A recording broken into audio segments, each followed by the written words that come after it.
Next is rise in mixed influence. Rise in mixed influences, हम इतनी सारी diversity होने के बाद भी यूनिटी भी है हमारे बीच में। अब वो यूनिटी कब दिखाई देती है आपको? जब कोई भी नेचुरल डिज़ास्टर होता है, जैसे कि ड्रॉट, सूखा पड़ जाता है, वॉर्स में फोर्स पीपल जो हैं वो अपने घरों को छोड़ के और नई जगह पर सेटल होते हैं, तो उनको बहुत ज़्यादा चैलेंजेस फेस करने पड़ते हैं। उनका लाइफस्टाइल चेंज हो जाता है, नई जगह पर जाकर उनको एडजस्ट करना पड़ता है, लर्न करना पड़ता है, और टीचिंग जो है उनको हेल्प आउट करती है।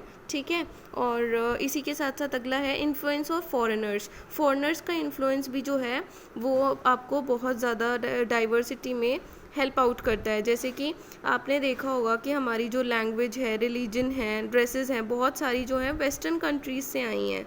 फाइन। जैसे उर्दू लैंग्वेज है वो भी आपकी जो है बाहर से आई है। ठीक है।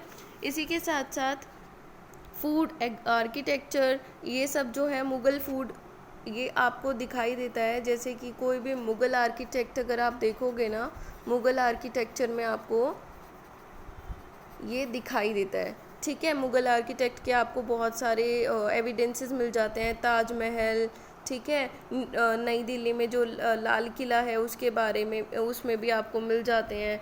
रेड फोर्ट, ओल्ड फोर्ट, ठीक है। इन सब में जब आप देखोगे तो आप देखोगे कि अलग अलग तरह के जो हैं इन्होंने लैंग्वेजेस बोली थी। लैंग्वेजेस बहुत सारी अलग अलग आई थी। इवन क्यूजीन्स जो हैं, फूड क्यूजीन्स, वो भी बहुत अलग अलग तरह की इंडिया के अंदर आ गई थी। फ्रीडम स्ट्रगल, अब यहाँ पर हम इंडिया को यूनाइट करने के लिए फ्रीडम स्ट्रगल के बारे में पढ़ेंगे जो 1947 से पहले हुआ था। पंडित जवाहरलाल नेहरू जो कि हमारे फर्स्ट प्रेसिडेंट थे, उन्होंने एक स्लोगन दिया था, यूनिटी इन डाइवर्सिटी। ठीक है। यानी कि विभिन्नता में भी एकता। हमारा जो नेशनल फ्लैग है, national anthem, national bird, national flower, ये सब यूनिटी के प्रतीक हैं। जैसे ब्रिटिशर्स ने क्या सोचा था कि इंडिया में बहुत अलग अलग तरह का बैकग्राउंड है।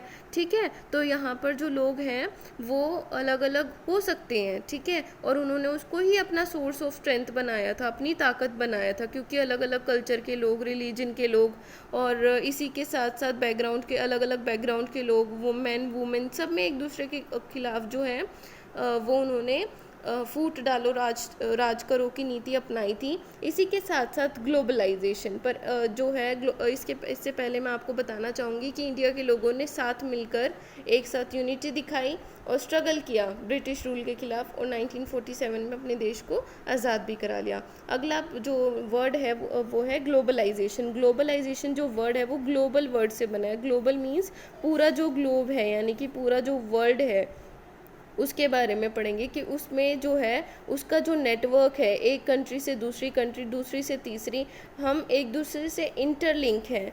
जो हमारा इंटरलिंक बिटवीन ऑल कंट्रीज़ है वो किसकी वजह से हो पाया है? वो ग्लोबलाइजेशन की वजह से हो पाया है। जैसे कि हम आज किसी के साथ भी कम्युनिकेट कर सकते हैं। हम एशिया की एक कंट्री में बैठ के यूरोप और ऑस्ट्रेलिया की किसी कंट्री में बात कर सकते हैं किसी भी पर्सन से। टेक्नोलॉजी में इंप्रूवमेंट आया, ट्रांसपोर्ट में भी इंप्रूवमेंट आया है। फाइन। जैसे आप किसी एक कंट्री से दूसरी कंट्री में जा सकते हो। Global network has been form the links economies, societies, cultures, information and ideas. आप इन सब में देखोगे कि आज हमारा जो डेवलपमेंट है वो किसकी वजह से हुआ है? ग्लोबलाइजेशन की वजह से।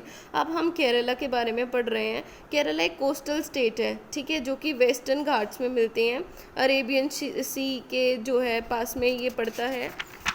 फाइन। उसी के साथ साथ कोस्ट ऑफ इंडिया के बारे में हम पढ़ रहे हैं कि जो कोस्टल एरियाज़ होते हैं वहाँ पर राइस, कोकोनट और अलग अलग तरह की जो स्पीशीज़ हैं वो मिलते, स्पाइसेस हैं जो मिलते हैं।